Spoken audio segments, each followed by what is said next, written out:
این کمک ها شامل 35 قلم وسایل طبی و غیر طبی است که از سوی مؤسسه جگ و حمایت مالی یونیسف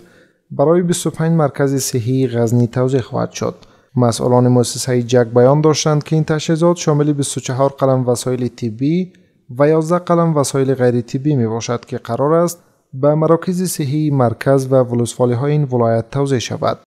په دې 15 قلمونو کې 40 قلمه طبي سامانالات دي چې اکثریت یې د مور او ماشوم د روغتیا د بهبود او د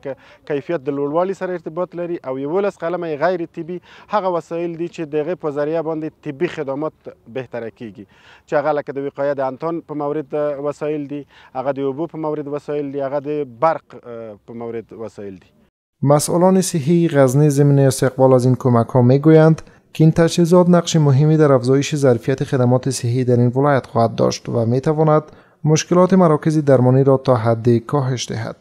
موږ زیری ورکو هغه لرو پرتو کلیو افرادو ته چې موږ به ان شاء الله رحمان موږ او رهبری په دې کوشش کوو تر څو هغوی ته صحي خدمات په وخت او په موقع ورسوو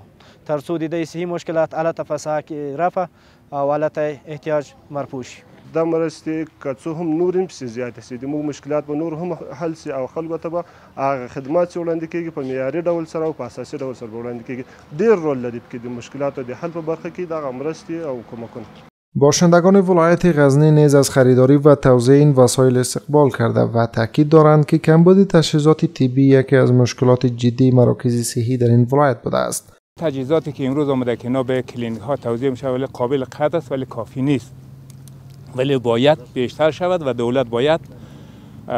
به فکر ملت بیشتر باشد و شفاخانه ها و کلینیک ها رو باید تجهیز کنه تا اینکه مشکلات مردم و مریضا مرتفع شد. توزیع تجهیزات طبی و غیر طبی بخشی از تلاش های این مؤسسه برای تقویت سیستم صحی و بهبود دسترسی مردم به خدمات درمانی در این ولایت است.